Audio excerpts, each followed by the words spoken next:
Hello, welcome back, guys. Been a long time. No, I've been super busy with my primary job and work and everything else, and really haven't had a chance to make so many videos. But here I am back again with 2005 Lincoln Aviator, not Navigator, Aviator, and it's a V8. What we're going to do today is, I bought this car from the auction, by the way, and I got it at reasonable price. The car is in a great, awesome condition, as you can see. Of course, I'm gonna have to get this inspection emission done. But as you can see, the car is in a freaking beautiful condition. Super clean, inside out, entertainment center, captain chair in the back, and then third row seat. So what we're gonna do today, I have about 3 or 4 different codes coming up, which is for misfiring in regards to the coil pack. So I have problem with P303, P306, P305, P308. So cylinder 8, 6, and 5 are misfiring. So typically it's pretty common. I'm not panicked about anything. As you can see, it's dirty like anything. I have to wash and clean everything. But anywho, so we're gonna have to remove this engine cover. Typically, there's 2 8mm nuts in there, so I'm gonna have to remove them. This cover will come off. I just installed new battery also, by the way. So once I remove the engine cover, then it will give us more accident leverage to work around those engine coils and spark plugs. We're gonna change the spark plugs, all of them, and we're also going to replace all the engine the spark plug coils. So let me go ahead and get started, and I'll be right back. Stay tuned. All right, guys, so I took the engine top cover off. By the way, it wasn't 8mm, it was 11, which is right here, and one here. So that was 11mm nut. I took that off. At the same time, I didn't show you, but I took the air duct off. So it was, air filter is right here. By the way, it's not bad. It's okay. I can change it maybe after 4 or 5 months. However, so I removed the air duct. It's sitting right there. All right, and now, so where's my spark plug and coils? It's actually underneath this cover right here. So as you can see, there's 2 bolts, one up there, one here.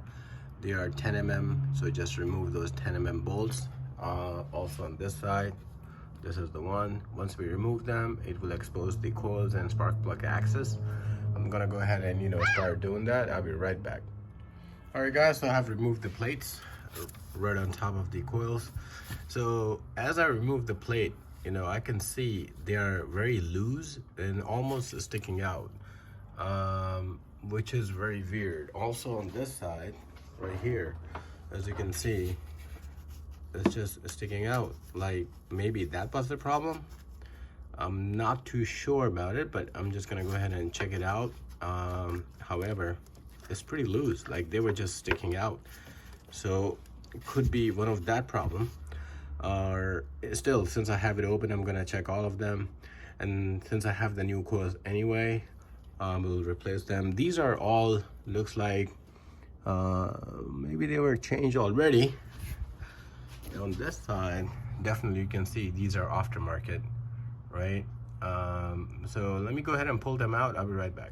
All right, guys, so I pulled the coils out, but one thing I forgot to mention, which I should have mentioned earlier. So again, your cylinder 1, cylinder 2, 3rd, 4th, and then to your right, 5th, 6th, 7th, 8th. Now these are the coil I pulled out. So this is number 1, 2, 3, 4. As you can see, it's the aftermarket one, 5, 6, 7, 8. So I'm not too sure what's going on, but honestly, I could have seen that. I did see, that there were some coils, they were just sticking out. So not sure what was the problem, but since I have them out, you can see there's some oil also right on top of it, which is kind of worrisome, but anyway, not a big deal. So I'm gonna go ahead and start removing the spark plugs out of there and start replacing the spark plugs and see, I hope the spark plugs are clean, no oil on them. But then at the same time, since I have to do the oil change anyway, I'm gonna drain the whole oil in the oil pan and then try to clean up everything that possibly I can. And we're gonna get back to swapping out the spark plug, then spark plug coils. I'll be right back, stay tuned please.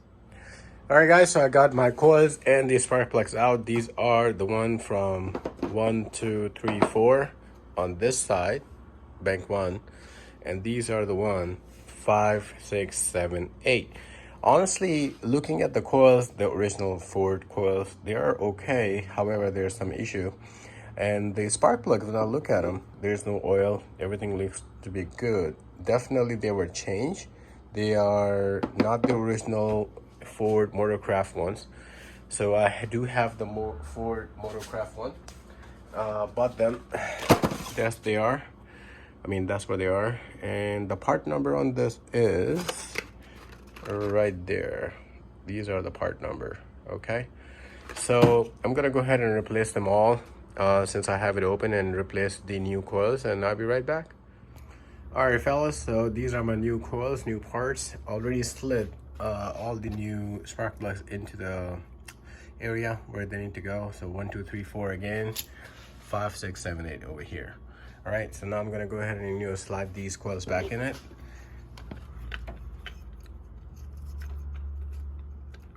I'm gonna need both of my hands actually. Yep, I'm gonna need both of my hands, sorry. So I'm gonna have to slide these coils back in its place, and then what we're gonna do, once we are done, we're gonna go ahead and slide this power adapter on it, and then we should be good to go. The last thing we're gonna left for us is, of course, putting these cover plates on. Again, it's gonna go back in its place. I still gotta do the oil change, so please stay tuned, and I'll show you how to complete your oil, how to remove and replace your oil filter, change your oil on this monster. All right, I'll be right back.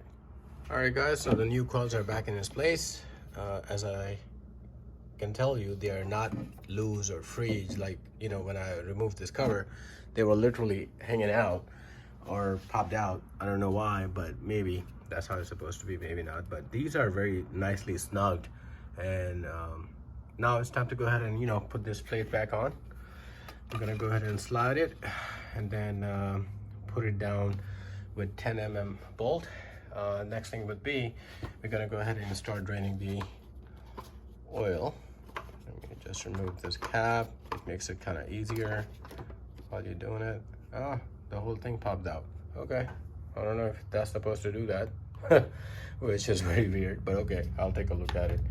So I need to cover that because I don't want anything to fall into my engine.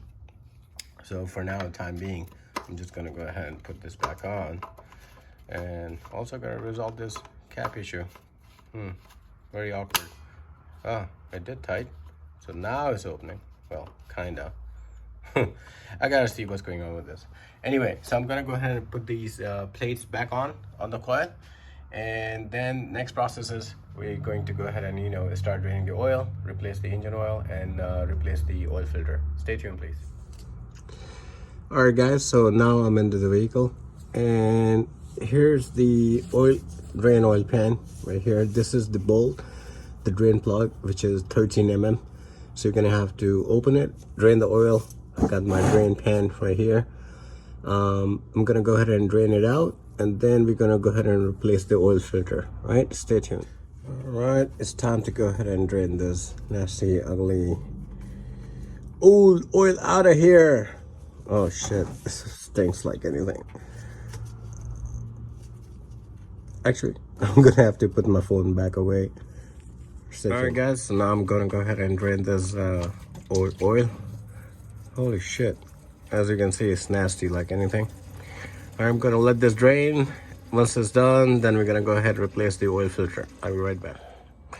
All right guys, since we are done, I'm gonna go ahead put the 13 mm bolt back in it. I'm gonna tie this up, then I'm gonna go ahead and change the oil filter. All right, sit here. All right guys, as you can see, that's where I took off the oil filter out of from. that's where the housing sits on. They put them lighting. All right, so there's where the oil filter sits on.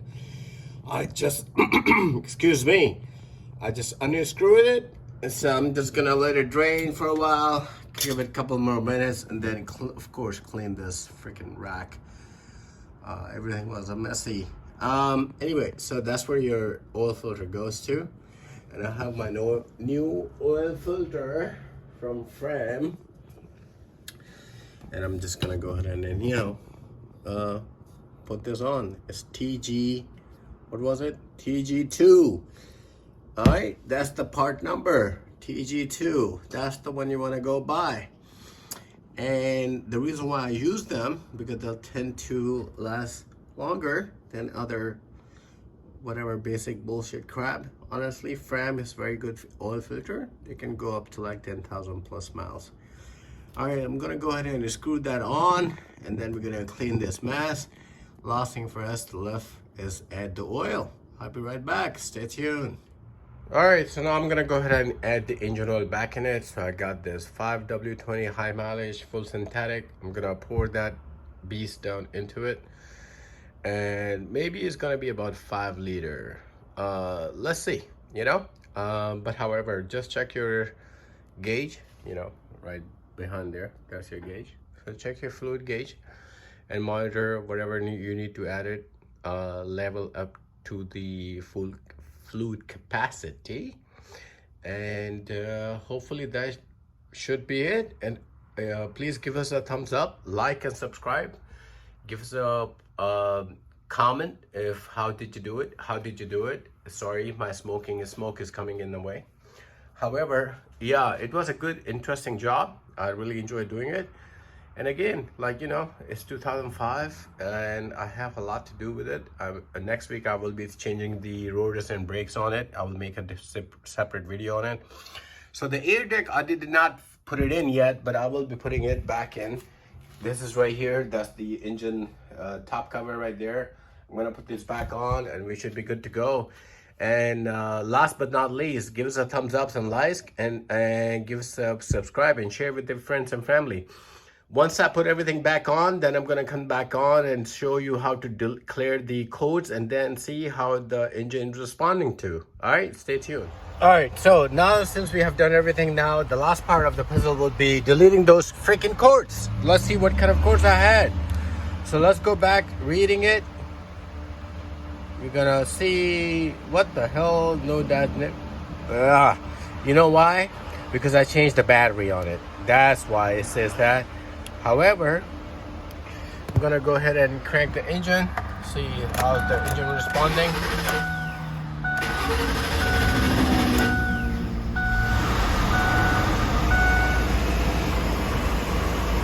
Honestly, the engine is much smoother right now after changing all those coils and spark plugs. Of course, we did the engine oil change also, but I really would like to see if it pops up with any code. I really hope not, but if it does, I'll keep you posted. But however, it's not bad for like freaking 2005 Lincoln Aviator. Look at how clean this car is. Look at this, one owner only. It's amazingly beautiful. And again, you know, guys, hey, back in the days, the car were all about performance. It was not about the mileage. It was not about the computerized configuration that we have nowadays. But hey, the only thing that I do have, hey, look, there's a chip on the windshield. I will fix that shit up. All right, but other than that, this car is amazingly good, and I will keep that for as long as I can. Thank you so much for watching. Like and subscribe. Thank you. All right, guys, so just want to show you, this is how my car is. Very stable, no misfiring. Everything is very good. It's stable, it's smooth as anything, just like a new car. As I said, it has 133,000 miles. Look at the car. Look at the condition of the car. You know, no exaggeration. But honestly, I was very amazed with the car condition, with the given age, and the car is like brand new. Anywho, so I hope this video helped you. Please give us a thumbs up, like and subscribe, and see you next time. Take care. Bye.